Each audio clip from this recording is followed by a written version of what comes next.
Berada di kota Makkah Al-Mukarramah, Masjidil Haram merupakan masjid pertama yang dibangun di muka bumi. Sejarah Masjidil Haram tak lepas dari pembangunan Ka'bah yang merupakan arah kiblat bagi umat muslim dalam melaksanakan ibadah sholat. Sebagian muslim percaya Ka'bah dibangun sejak Nabi Adam, sedang sebagian lain baru dibangun oleh Nabi Ibrahim dan putranya, Nabi Ismail. Bangunan Ka'bah ini sempat rusak akibat banjir yang terjadi pada masa Nabi Nuh. Kemudian Ka'bah dibangun kembali oleh Nabi Ibrahim dan putranya, Nabi Ismail. Hingga pada masa Nabi Muhammad, yang dimaksud Masjidil Haram adalah hamparan tanah di lembah seluas 1.500 hingga 2.000 meter persegi dengan bangunan Ka'bah di tengahnya. Pada masa pembebasan kota Makkah, Rasulullah tidak melakukan renovasi, melakukan hanya menyingkirkan patung-patung di sekitar Ka'bah. Pada masa kekhalifahan Umar bin Khattab, barulah dilakukan perluasan lokasi Masjidil Haram di tahun 634 hingga tahun 644 Masehi.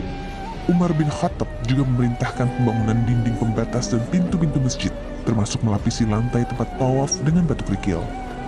Pembangunan Masjidil Haram pun terus dilanjutkan oleh kekhalifahan berikutnya. Selain menjadi lokasi Ka'bah, Masjidil Haram merupakan tujuan utama ibadah haji. Rukun haji, tawaf, dan sa'i dilakukan di sini.